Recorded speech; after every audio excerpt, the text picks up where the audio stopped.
What's up, everyone? I hope you're doing good. I'm Danner Ayers. Welcome back to the channel. Today we're talking about a movie that most people have an opinion on before they even press play. This is Grown Ups 2, the 2013 comedy sequel starring Adam Sandler, Kevin James, Chris Rock, and David Spade. This movie is often labeled as lazy, pointless, and unnecessary, but is that actually fair? Or is Grown Ups 2 doing exactly what it set out to do?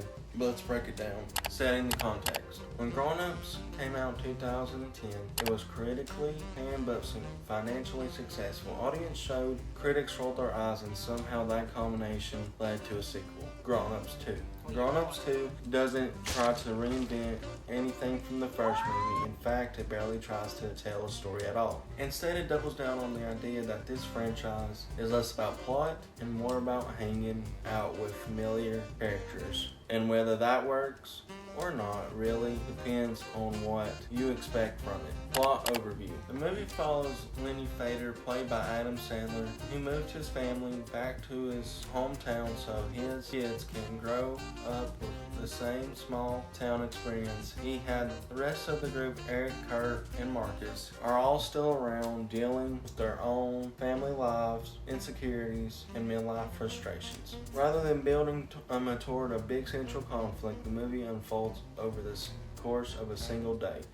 We've watched these characters interact with their families, clash with a group of frat guys, and get involved in a series of ridiculous scenarios.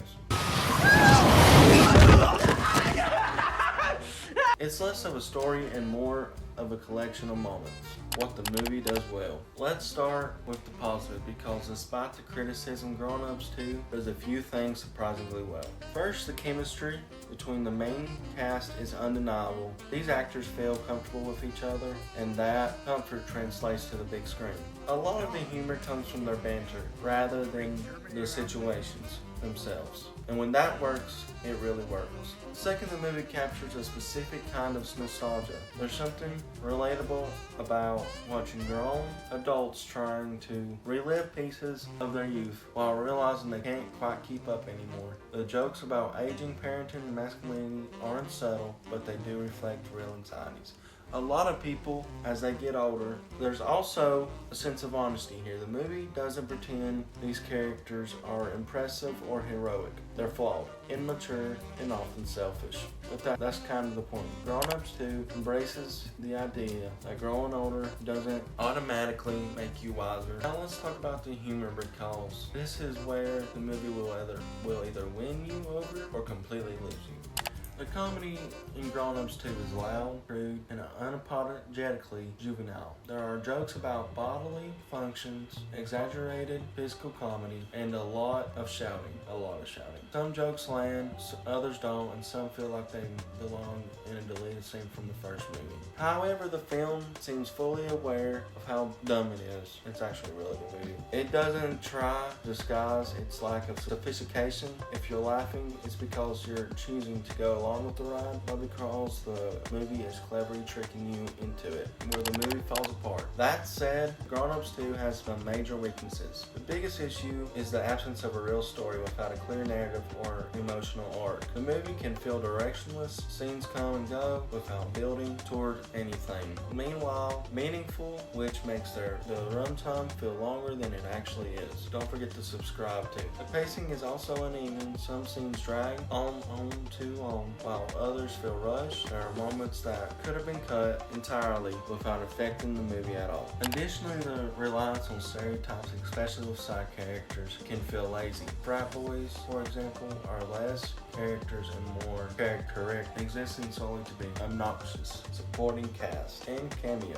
One thing Grown Ups 2 clearly enjoys is stacking its cast with familiar faces and surprise cameos. Some of these appearances are fun while others feel unnecessary. Salma Hayek brings energy and warmth. Maya Rudolph continues to be one of the more grounded presence in the film. There's also Shaquille O'Neal, who seems to be having a great time, even if his role doesn't add much to the story. It's pretty funny though. The movie feels less like a tightly written comedy and more like a reunion, where everyone got invited, themes, and the underlying message. Beneath all the noise, Grown Ups 2 does touch on a few ideas worth mentioning. It explores masculinity in a way that's messy and uncomfortable. These characters are insecure about their relevance, their strength, and their identities as fathers and husbands. Instead of confronting those issues directly, they cope through humor, competition, and nostalgia. The movie also suggests that growing up doesn't mean abandoning who you were. It means learning how to coexist with it. That message isn't handled delicately, but it's there. Here's the final verdict. So is Grown Ups 2 a good movie? In my opinion, yes. That depends on how you define good. If you're looking for a well-structured story, clever writing, or meaningful character development, this movie will probably frustrate you. But if you're in the mood for something mindless, familiar, and occasionally funny, Grown Ups 2 does its job. It's a movie that feels like a group of friends hanging out more than a polished comedy. And for some viewers, that's exactly the appeal. I'd give Grown Ups 8 out of 10. Not great, not terrible, just loud, messy, and oddly sincere. Thanks for watching. Let me know in the comments what you think of Grown Ups 2. Is it an underrated comfort movie, or is it exactly as bad as people say? Don't forget to like, subscribe, and comment, and I'll see you in the next review.